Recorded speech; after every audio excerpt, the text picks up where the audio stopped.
Tim Boyle, David Blau, you know what they both have in common? They absolutely suck. It was pathetic. For Tim Boyle to get benched in a preseason game, you'll never make an NFL roster again. I hope Saturday proved to you how screwed we really are. If Jared Goff goes down for any reason, you should be celebrating that David Blau is your quarterback. Yeah. Or Tim Boyle. Because that would mean you're in for a top 3 pick. Obviously, Lions preseason takeaway, Jeff Okudah. Yes. Good performance. Played Good well. performance against the Pittsburgh Steelers. They rested DeAndre Swift, some of the offensive starters, Jamal Williams, expected Jared Goff. But we'll start with the running backs. Justin Jackson, Craig Reynolds. Who makes a team?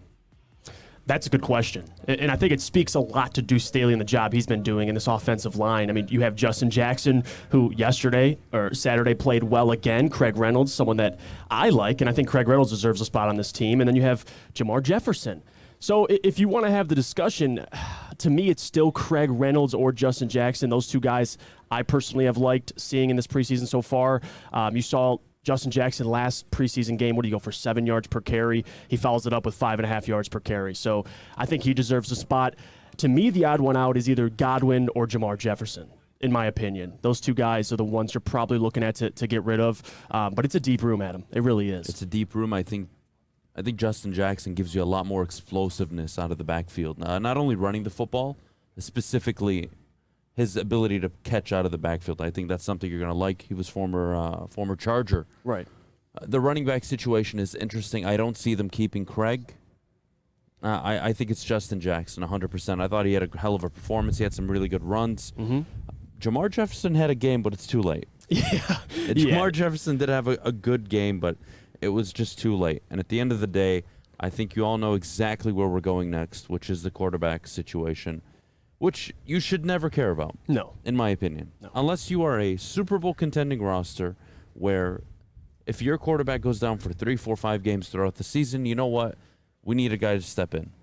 But if Jared Goff goes down this year, I hope it served as a reminder of just how screwed this football team is. Jared Goff doesn't play, the season's over. And you saw a night and day difference within the own offense when Jared Goff wasn't on the field. Jared Goff, I think, is the key to success for the Lions this year. It was obvious, but the backup quarterbacks, Tim Boyle, David Blau, you know what they both have in common? Any thoughts?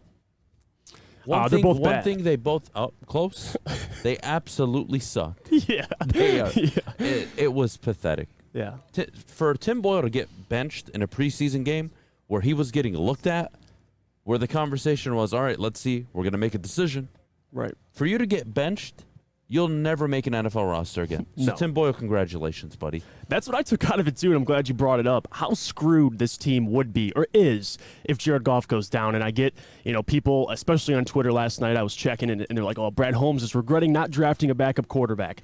Guys, regardless of what happens, if Jared Goff goes down, I hope Saturday proved to you how screwed we really are. Because you're facing Pittsburgh, who is having a quarterback battle of their own with Kenny Pickett and Mitchell Trubisky. And you could give Jared Goff, you can critique him however you want. But the fact of the matter is, if he's not your starter, you have zero chance. No Mason Rudolph, no Cam Newton. No one's going to walk in and supplement what Jared Goff brings to this football team. So I'm glad Saturday, Adam, it was a reminder that people need to take it easy on Jared. Because if it's not for Jared this upcoming season, you're looking at 2 wins like last season. So that's what I took out of it. If we're having a conversation at any point in the season about a backup quarterback, you're done. Getting significant snaps, you're done. Yeah, you're done. The season's probably over. If he's starting 4, 5, 6, 8, 10 games, you're done. Season over. I don't want to hear it.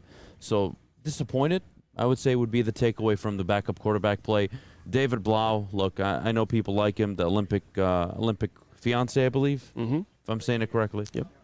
That's a cute story and all, but neither have any business playing in the NFL, and it was obvious. And for the beautiful people at home, and you know who you are, the beautiful people at home that were frustrated with backup quarterback play, I would point to the idea that if Jared Goff goes down for any reason, you should be celebrating that David Blau is your quarterback. Yeah. Or Tim Boyle. Because that would mean you're in for a top 3 pick. It is a guarantee at that point. Now, even ask winning organizations. Look at the Rams. I mean, look at the Bengals. Who are their backups? Like, that's the question. If Joe Burrow or Matthew Stafford goes down, they are screwed.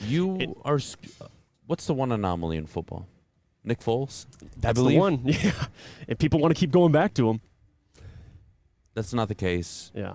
If Josh Allen goes down, they're screwed. If any of your quarterbacks, no team in the league is equipped to handle their starting quarterback going down. You can go point to every 3, 4, 5, 10 years where one team survives the season. Matt Castle, Tom Brady, right? Carson Wentz, Nick Foles. Chad Henne won that playoff game. Chad Henne won a playoff game against the Browns. Right. With the loaded Chiefs roster. I mean, Andy Reid as his coach again. But you just said it. I'm not having any of it. You just said it. With a loaded roster. That's the difference. Like, this roster is a 7 to 9 win team. That's what I believe. If Jared goes down, no one you get. Cam Newton, Mason Rudolph. No one's going to keep you alive. And I went on Booner's podcast yesterday. Shout out to Booner. And he asked me a question, too, and I want to get your opinion on it. If the Lions are, let's just say, hypothetically, they're 8-4, and Jared goes down, you're still not investing in a backup, right? Or are you going and getting a backup if you're 8-4? Like, what's the situation you're looking at right now, Adam? Right now, if you're 8-4 this year, Jared goes down, do you invest in one, or you say, you know what? Screw it. You can't trade for one. Deadline would be over. So you'd have to go get somebody off the street. Right. And if you want to do it before then, again, 8-4 is a bit much. I don't see them starting 8-4. In your scenario, let's say it is a reality. Yeah, it'll bite you in the ass. It could cost you a playoff spot. Absolutely. That's when you need a backup. But does this team need a quality backup? Not necessarily. Not necessarily. I think you let the season play out. Jared Goff over the years has shown he's available more times than he isn't. I'm not too concerned with it. DeAndre Swift, Jamal Williams, I'm glad they got the rest going into the season. There was no need to stress or even consider playing them. Najee Harris, Liz Frank, playing through it. So supposedly, reportedly, it's a sprain. Yeah. It's not a full tear, and it has nothing to do with the bone breaking. So that is terrifying. He worries me. This is a guy who got over 300 touches last year, and he's playing in a preseason game. And I heard the announcers as well, like, oh, it's interesting to see Najee out there.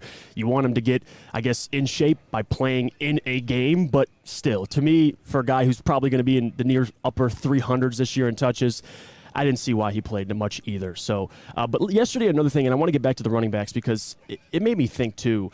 Like, I love DeAndre and I love Jamal, but you saw how effective that offensive line is regardless of who you have running behind these guys. And I think that's the biggest thing to take away is, like, you could compliment Deuce Staley, you could talk about that offensive line, but that is going to be the reason why this team, if you want to talk about winning 10 games, that right there is going to be the reason why. Running the football. And regardless who is back there, even if David Blau or Tim Boyle's behind center and you know they're going to run the football at them, they're still getting 5 yards per carry. You're not wrong. That's how you do it. The offensive line is definitely the strength of the offense. You know who just allowed me to step back and just kind of smirk yesterday? Yeah. You know what player had a performance that I thought went very under the radar, and it was very reminiscent of how he plays? Amon-Ra St. Brown. 5 targets, 3 catches, 34 yards. Effortless. This is a guy that's probably, if you're a fantasy owner out there, you haven't had a fantasy football draft, that's a guy you probably want to take. 5 targets in the first half. It's probably going to be 8, 9, 10 targets a game for this guy. He's going to be so important to this offense. He's going to be the chain mover. He's going to be the guy that really gets you about, I would say, he's probably going to be your your team leader in yards. That's what I said. I think he'll lead the team in yards. And I don't think it's going to be close. So I'm excited. I'm very excited for Amon-Ra St. Brown. I took away good performances from him.